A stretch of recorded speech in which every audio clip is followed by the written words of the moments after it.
siang Ibu. Perkenalkan, saya Servia dan rekan saya dari kelompok 3 yang bernama Dina, Rinda, dan Reza. Kami dari Universitas Veteran Bangun Nusantara. Nah, saat ini kami sedang melaksanakan tugas kuliah berupa wawancara untuk memperoleh informasi terkait pengelolaan usaha, khususnya mengenai komunikasi dan suasana kerja di UMKM pengrajin batik. Nah, mohon izin untuk mengajukan beberapa pertanyaan. Informasi yang Ibu sampaikan akan digunakan hanya untuk keperluan akademikku. Oke, bisa dimulai untuk sekarang? Ya, boleh. Tapi sebelumnya saya perkenalkan dulu, boleh? Boleh. Saya Rina, saya owner dari Batik Tulis Melati Wijaya. Kebetulan kalian di sini di rumah kami, rumah Batik Melati Wijaya ini beralamatkan di Gedung Buddha, ya Mbak. Memang untuk usaha kami ini memang sudah cukup lama, dan ini sedikit saya perkenalan ya. Cukup dari 2013 kita mau usaha ini. Dan memang sering ya dari kalian ini mahasiswa yang belajar mengenal tentang batik. Di sini pertanyaannya ada 5 ya Ibu. Iya. Yang pertama itu, biasanya Ibu memberi arahan kerja kepada karyawan itu bagaimana? Nah, apakah berbicara langsung atau lewat WhatsApp atau dengan cara lain? Sama ini ya Mbak ya, saya mengelola batik saya ini biasanya kalau harian itu secara langsung karena lebih detail ya.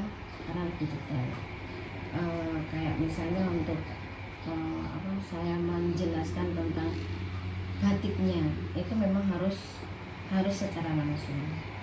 Tapi kadang juga pas saya ada acara, misalnya ada acara pas saya pameran di luar kota, itu kita lewat WA, lewat telepon, karena memang sebenarnya sudah saya tulis juga Mbak. Jadi ini untuk seminggu ke depan pekerjaannya ini gitu kan, sudah saya tulis, tapi kadang mereka masih kurang jelas. Nah, itu saya jelaskan lewat WA atau saya telepon. Tapi kalau saya pas harian kayak gini ya kita secara langsung, karena memang untuk penjelasannya kayak membatiknya itu loh Mbak, kan isen-isennya kayak itu harus dijelaskan secara detail begitu. Kalau untuk pewarnaan sih kadang lewat WA pas saya di luar kota atau pas saya di luar, itu biasanya lewat WA tinggal gampang ya, misalnya itu dasarnya hitam, tadi udah saya tulis gitu, ini apa Mbak, ini di video. Berarti kalau misal memberitahunya secara langsung itu di pagi hari pas briefing itu? Iya. Iya Mbak, pas di awal mau kerja ya, mulai kerja itu biasanya kita langsung menjelaskan seperti itu Mbak. Nah, untuk pertanyaan yang kedua nih Bu, apa karyawan itu berani dan nyaman untuk menyampaikan pendapat, keluhan atau ide kepada Ibu? Iya, mereka sangat nyaman sekali, karena memang di sini saya ini ya Mbak, lebih ke sudah saya anggap kayak keluarga. Jadi kita lebih enak, kayak sahabat. Jadi kadang kita malah, kalau saya ngasih ini, saya mintanya warna seperti ini, kadang mereka bilang, Bu Rin, ini nanti kalau pakai warna seperti ini kurang jelas. Jadi mereka tuh menyampaikan pendapat mereka juga si oke aja. Saya juga menerima dengan senang hati, karena kadang mungkin saya memberikan warna itu kurang sinkron Mbak. Jadi mereka lebih berpengalaman nih. Jadi Bu, ini nanti enaknya kayak gini gitu. Bahkan yang untuk pembatiknya pun juga seperti itu, apalagi mereka yang lebih senior dari saya nih. Kalau pembatik lebih senior dari saya, itu mereka itu memberikan saya banyak wejangan, malah ngasih tahu, ini coba Mbak Rina Mbak Rina nih tolong ini aja Mbak Rina dikasih ini, Mbak Rina kan belum punya kok motif ceklok. Terus ini parangnya Mbak Rina belum punya yang motif parang yang macam jenis ini nih. Jadi nyaman aja. Soalnya memang saya menganggap mereka itu sudah kayak keluarga. Jadi lebih enak. Sahabat ya. Iya, saling Lebih memberi arahan gitu ya. Nggih, gitu. Saling bertukar ide juga. Nah, ya gitu Mbak. Kalau untuk apalagi yang senior ya pembatik itu Mbak itu kan bisa senior ya. Kalau parang-parang kadang saya nggak tahu namanya apa. Saya pernah parang muda, Mbak Lia ini parang muda, apa ya toh Mbak kayak gitu. Nanti saya kasih ini. Oh iya ya manut. Gitu Mbak. Gitu. Nyaman-nyaman aja mereka. Nah untuk ketiga ini Bu, pernah nggak terjadi salah paham saat menyampaikan informasi kepada karyawan? Pernah sekali. Pernah banget Mbak kayak gitu.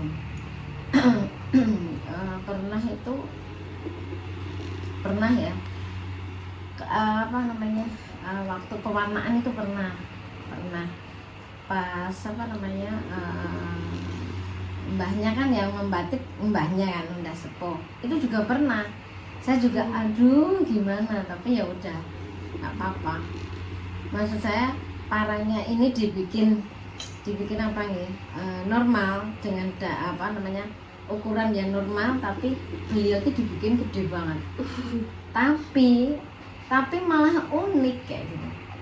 Di awal saya agak marah, saya juga aduh ini mbak ini nih. Tapi kenyataannya ketika kita jual malah mereka ini unik kayak gitu. Jadi ya, malah pada tertarik. Iya tertarik.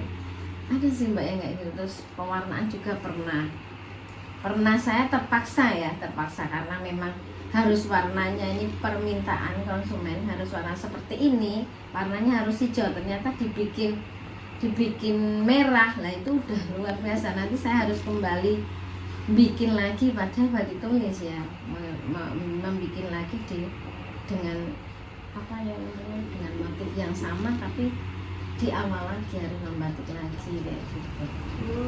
Kalau itu cara mengatasinya itu gimana? Cara mengatasinya nih Mbak, iya memberitahu nanti biasanya. Terus kalau yang pun sepuh gitu, kalau pun sepuh itu saya kasih sampel Mbak, saya kasih sampel, jadi lebih detail kan. Misalnya saya maunya ini kayak gitu, saya kasih sampel gambarnya. Tapi kalau untuk warna kan nggak bisa nggak bisa dirubah. Kalau warna merah kan ya harus dapetnya warna merah, itu terpaksa nanti saya dasarnya tetap saya hitam kayak gitu Mbak. Jadi tetap diganti warnanya, terpaksa diganti warna gitu. Dan kalaupun nanti si konsumennya itu customer saya komplain, ya terpaksa bikin motif baru lagi dari awal lagi, jadi lebih lama. Dan itu pernah, kasus seperti itu pernah terjadi pas pesanan salah pewarnaan, itu saya harus memulai lagi dari awal. Enggak.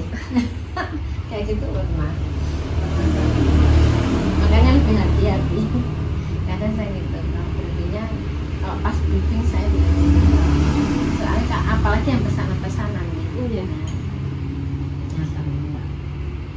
Kalau untuk selama ini ada kesulitan berkomunikasi dengan karyawan karena perbedaan usia, pengalaman atau cara berbicara nggak? Enggak Mbak, selama ini kalau komunikasi sih baik. Kadang ya itu kalau ada pembatiknya yang sepuh, nah itu agak kadang harus dijelaskan, Mbak. Harus dijelaskan detailnya. Iya. Nanti kalau salah motifnya seperti itu. Nah untuk yang terakhir nih Bu, ada nggak keputusan penting untuk usaha batik ini? Nah apakah Ibu ini biasanya berdiskusi dulu dengan karyawan atau langsung memutuskan sendiri? Keputusan penting? Iya. Enggak, karyawan enggak ikut campur ya. Oh berarti pemilik aja ya? Iya, saya sendiri. Misalnya kayak keputusan untuk warna, misalnya kan ini saya bikin motif ini batik tulis pola kemeja, itu saya Mbak saya yang memutuskan. Jadi saya maunya ini warna, misalnya warna nih, warnanya ini warnanya saya mintanya dasar hitam, nanti tolong coletnya biru sama hijau kayak gitu. Jadi untuk keputusan motif, kemudian apa ya, pewarnaan dan lain-lain itu saya. Jadi ibu sendiri ya sebagai pemiliknya. Iya, tapi kalau mereka kalau berdiskusi tentang ini warnanya kurang cocok, Mak, nah itu baru mereka kasih masukan. Kasih saran juga. Iya, begitu, Mbak. Mungkin itu saja Bu, demikian pertanyaan dari Iya. kelompok kami. Oke. Kami ucapkan terima kasih banyak atas waktu yang Ibu luangkan pada hari ini. Nah, terus jawaban yang Ibu berikan kepada kami ini sangat membantu Iya. dan menyusun tugas dan menambah wawasan kami mengenai pengolahan usaha batik. Oh iya. Iya. Semoga usaha yang Ibu jalankan semakin maju, Amin. berkembang, Iya. dan selalu diberikan kelancaran serta kesuksesan. Iya, terima kasih banyak ya, Mbak. Saya juga semoga kalian juga sukses juga, ya. Amin. Ya.